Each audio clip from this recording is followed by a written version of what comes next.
Hey guys, this is Datas Life and welcome to the last part that will be without sound from the game.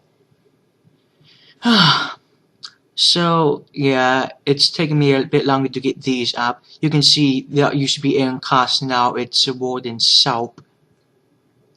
I'm still not positive. I guess it's just a throw-in for the fans who actually might recognize that that's supposed to be Helena, the mannequin doll of Kristen Payne, the Thor Clayface. I guess it's just a way to throw it to the fans. Hey, yeah, we know this is the first one, but just so you know, we know about Kristen Payne. And Kristen Payne has appeared in any form of Batman media that I know of, which is fine, I guess. I still don't know how Batter Call became the most well-known Clayface, because for a while as Matt Hagen mostly did Batman the animated series, which had bits of Basil Carlo in that he was an actor in that. This guy, this creepy looking dude, which I'm sorry about it, is actually somebody who apparently won a contest to get your face in Batman Arkham Asylum. So he won the contest and he's able to get his face in the game. And that's, I guess, where they decided to put him in. He just stands there and looks strange like that. So I'm looking forward to this upcoming month. Many things happen this month. Well, I guess Batter Call Saul.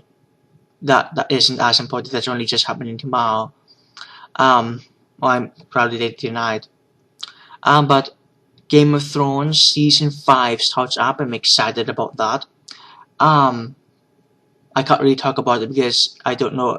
There might be people who haven't seen the end of season 4 yet. By the way, I hate these lunatics. They come out of nowhere screaming, which you can't hear right now. They come out of nowhere screaming. They aren't always seen by the bat version, and you have to counter them and then smash them. And of course, I just prefer the straight out fighting. I'm about to level up, it seems. Game of Thrones. What else is happening? The 13th episode, Daredevil, says on Netflix. Really looking forward to that. It's going to be amazing. Oh, what else? There's one other thing. I'm behind on Agents of S.H.I.E.L.D. I've watched the first episode from the second half. I still haven't gotten to the. I'm sure there's like 5 or at least 4 episodes I'm behind on for Agents of S.H.I.E.L.D. And it's just, I'm a bit annoyed what they're doing with Jana Simmons. It's just going to cause more tension between her and Fitz, and the relationship between Fitz and Simmons is one of the things I care maybe most about on this series. I mean, yeah, they had the connections to the MCU, and that's all fine. But one of the reasons I watch the series is for Fitz and Simmons, basically. This door is taking incredibly long to open. Here is Harley Quinn with no sound. Yeah. Surprise. You know, but I always thought there was a spark between us. I'm not sure what kind of accent. It's not really an accent, more like a dialect that she speaks in, but I've never liked it. It's like the ditzy, stupid schoolgirl accent. I'm surprised she doesn't have like a Joker face tattooed on her panties. And now there's this pacification thing, which apparently can call a god. Maybe it should be that powerful in a bloody asylum where they're mentally incompetent and therefore really can't be held responsible for the crimes. Let alone these lunatics who seem very incompetent. So Game of Thrones, Daredevil. I really have I screwed this one up bad. I usually do a lot better at these things. I did this one. This one is just straight up really bad. That wasn't too bad of a move. But if some I can't remember, there was one other thing that I cannot for the life of me remember was happening this month. Daredevil, Game of Thrones, and there's something else which I don't remember. And it's gonna see that was a mistake. Sure, I'm going to level after this, isn't too bad. I don't know why I don't remember. I'm positive there's one more thing this month that's happening. And then there are 5 more guys right here. I'll take care of all of these people in this hallway area, which is a good way to make sure they don't get to the guns. Well,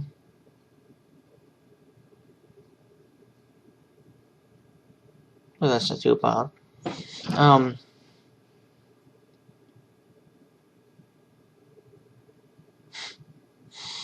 So, yeah, there's one more thing, but I'm not remembering what it is.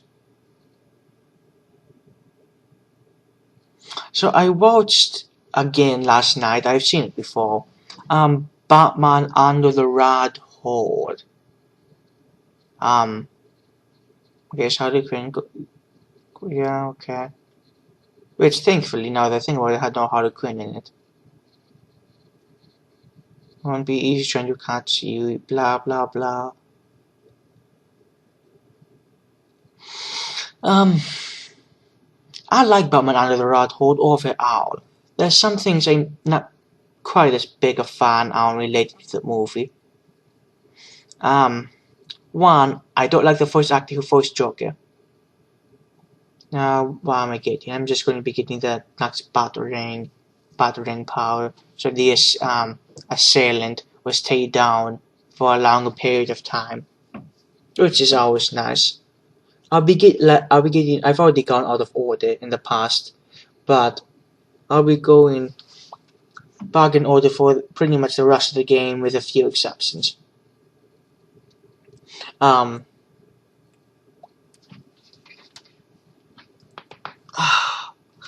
So I don't like the voice actor for Joker in that game. I don't like it was the voice actor for Black Mask. I did like how they portrayed Black Mask of the Owl.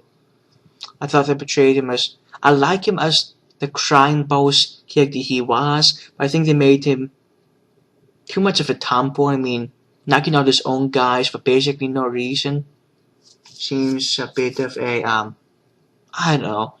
But the more related to Black Mask is his assistant in that, the Asian woman, who was like his right-hand man in the comics. I have the comics around that what that was based on. Oh, I'll wait.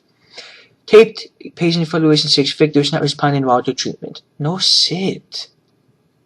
Victor, yesterday we spoke about the people you called. Ah, the zombies. They are all people, Victor. They are zombies, continuously suffering through the daily grind, waiting for someone to liberate them. You mean call them. The police report states that you have murdered, or liberated if you like, 30 or is that 20 young women in the last 3 months. Each had their throat cut, slit and his left paused. They were all lucky to be chosen to receive my gift. I doubt they would agree with you. Really? How about you, Miss Cassidy? As you take the elevator to your apartment each night, open the 6 locks to apartment 433. Remember you forgot to buy your cat food. Again. Voice acting for this part was really good, but can't give it to you. How do you know where as you sit down in your favorite red chair, cut on your lap, just waiting for something to happen? I can make it happen, Sarah. I am your salvation. That's not trippy at all. I can't really talk because I'm about to pick up something else that I'll have to read. In the comics, it was an Asian man, not an Asian woman. I thought the Asian guy was cooler. I really liked him in the like the very few issues I have. I mean, there's like Mr. Lee. Arnold Wasco was a fuck, I can't read that. Timid orphan was deep depressed and erupted in a ballroom brawl, resulting in being sent to Blackgate Prison. There he encountered the puppet's Clayface and promptly murdered the man who carved the puppet. The two are now inseparable, with Clayface directing a series of criminal activities. Most believe that Wesker is simply acting out a second personality through the puppet. Wesker sees himself as a reluctant lackey who merely does his puppet's bidding. Yeah, like I said, I like the ventriloquist and Scarface, and I've always been a fan of those two as villains. Of it all. And like I said, most of the stories I have regarding those two are already by Alan Grant. Arnold Rasky, professional criminal, blue eyes, brown hair, 5'7", 143, first appeared Detective Comics issue 583 in 1988. The illusionist creature founder with multiple personality disorder, obsessed with his puppet Scarface, whom he puppeteers with Unsettling Call. When teamed with Scarface, the two operate as a criminal mastermind.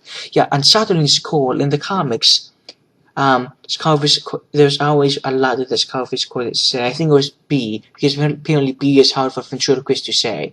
So, for example, he'd always call Batman Gatman, and he'd pronounce the B as a G or something like that. I might not have the specifics down on that. So it was not really Unsettling its call. No, unlocking this electric gate, although I don't really know it doesn't really need to be done at all. It's just there and I'm unlocking it, but it doesn't need to be unlocked. I'll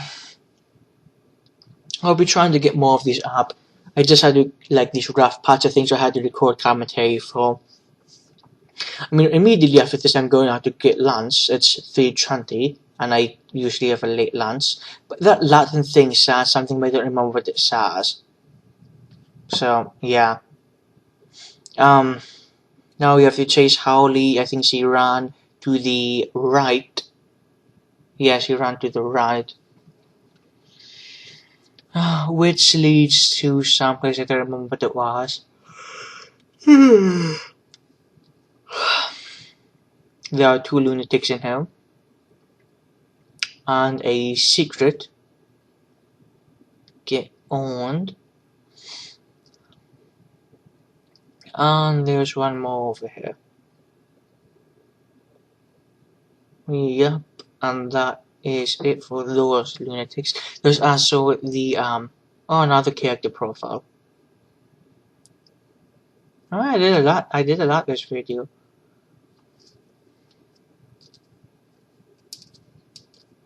Calendar Man. Fixated on the calendar, Julian Day became Calendar Man, the villain who timed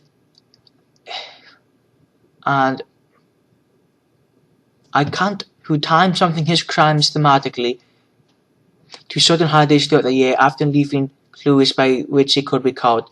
Gotham City hopes